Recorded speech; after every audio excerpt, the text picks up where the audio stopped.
When I staggered back from the horror show at McDonald's, where Ronald McDonald himself snapped, went berserk, and ended up deep frying everyone inside, himself included, I could barely breathe. My head spun with the greasy nightmare of it all, the sizzle of flesh, and the echo of screams still fresh in my mind. I needed air, reality, anything not painted in red and gold. My best friend Ash found me outside, her arms wrapped protectively around my girlfriend, Rachel. Rachel hadn't spoken a single word since that other massacre we barely survived together. Honestly, I couldn't blame her. Her eyes were empty, haunted, staring past the world. I just about collapsed onto the curb and muttered to Ash, "Get the team." She nodded, understanding me without question. Not long after, the cavalry arrived, Luigi Kid, bright-eyed and bouncing with nervous energy. Markiplier, jaw set in grim determination. Core Extension, cool as ever but with a spark of anxiety in his eyes. Even as they approached, I could feel a flicker of hope fighting its way through the despair. Corey gave me a subtle nod. "What's up, man?" His voice was steady, but I could tell he was bracing himself for the worst. Mark crossed his arms, his expression all business. "We heard you need help fighting monsters again!" The way he said it, you'd think he was talking about some internet challenge, but I knew he understood the stakes.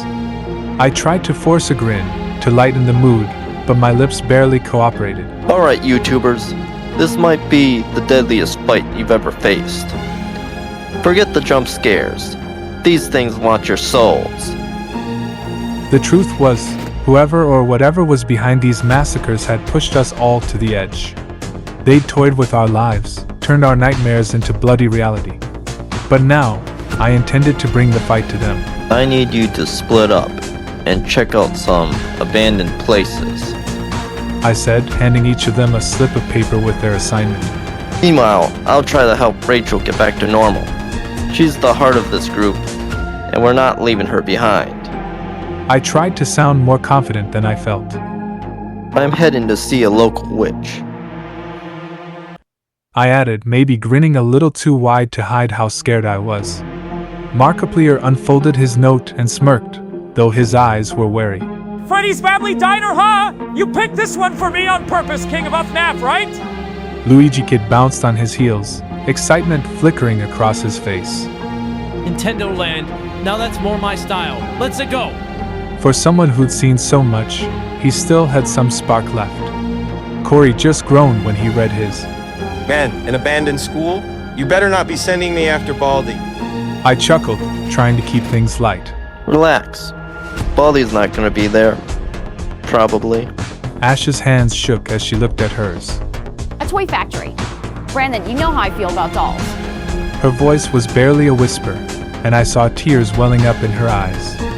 Ash had always been brave, but dolls were her limit. I put a hand on her shoulder. Don't worry. You'll have backup. Besides, maybe these dolls will be on our side for once.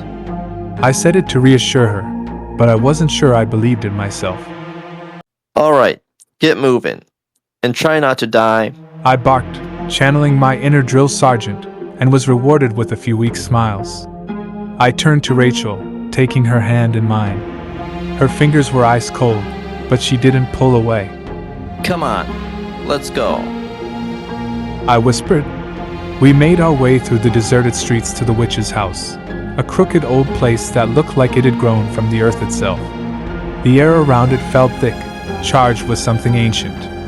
The witch was waiting on her porch, her eyes dark and knowing. Come in, She said, her voice deeper than I remembered, steady and serious.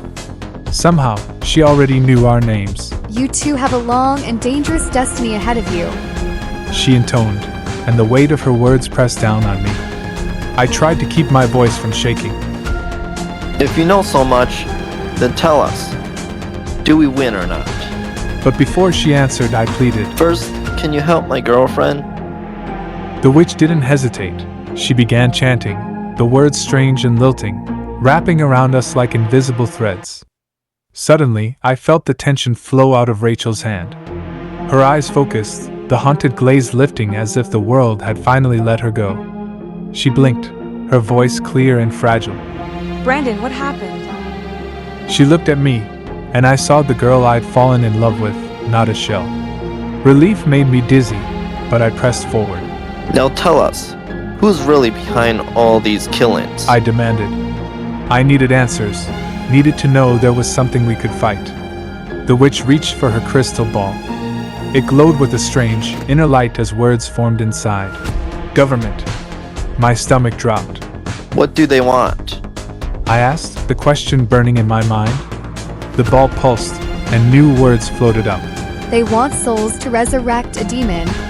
Ice crawled up my spine. So everything we've been through, fighting that demonic Mario, banishing evil SpongeBob, all those haunted games, it was all because of the government? She nodded, her face grave. They created the haunted games. They cursed the cartoons. They were searching for vessels strong enough to withstand the demon's return. They didn't know about you before, but now you're on their radar. All of you. I felt the ground tilt beneath me. Do we win? I whispered, dreading the answer. The witch peered into the swirling depths of the crystal. Her face twisted in pain, and then, without warning, she began to sob. Tears streamed down her face, then turned crimson. Blood poured from her eyes as she screamed, the sound primal and raw. No. So much destruction. No. They're here. A crash shattered the front door exploded inward. A figure strode in, tall and broad-shouldered, dressed in a suit and dark glasses. There was something off about him, something wrong in the way he moved. The witch tried to speak, but he raised his gun and shot her, once, twice, 5 times, until she slumped to the floor, lifeless. He turned his gun on Rachel. Time slowed as I leapt between them. Pain exploded through my body, a fiery, tearing agony. I felt blood soaking my shirt, the world fading to black. Something inside me broke, or maybe it woke up. My vision swam, and then everything went cold and sharp. My eyes burned, turning black as night. I was no longer just myself. I was more, or less, or something else entirely. With an animal roar, I tackled the hitman. His glasses flew off, revealing eyes that were rotting, dull and lifeless. He wasn't human. He was a corpse animated by some evil force, a puppet on invisible strings. I fumbled for anything useful and found a lighter in my pocket. With trembling hands, I flicked it on and set him ablaze. The stench of burning flesh was overwhelming, but I didn't look away. He went up like dry tinder, gone in seconds, leaving only a charred outline behind. I wiped blood from my mouth, breathing hard.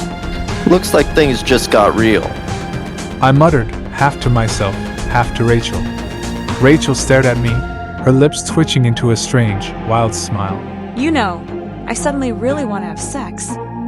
I burst out laughing, a deep, cathartic sound that shook out some of the fear. Even after everything, she still had that spark. Let's head home. I'll make it worth your while. I teased, giving her a wink. She squeezed my hand, her eyes shining with something fierce and alive. But as we walked away from the witch's ruined house, I knew our story wasn't over. Not by a long shot. The government was out there, hunting us, twisting reality into nightmares for their own monstrous purpose. The games and cartoons we once loved were now weapons against us, and the line between hero and monster was blurring fast. But as long as evil stalked the world, as long as even one of us was left standing, we'd keep fighting.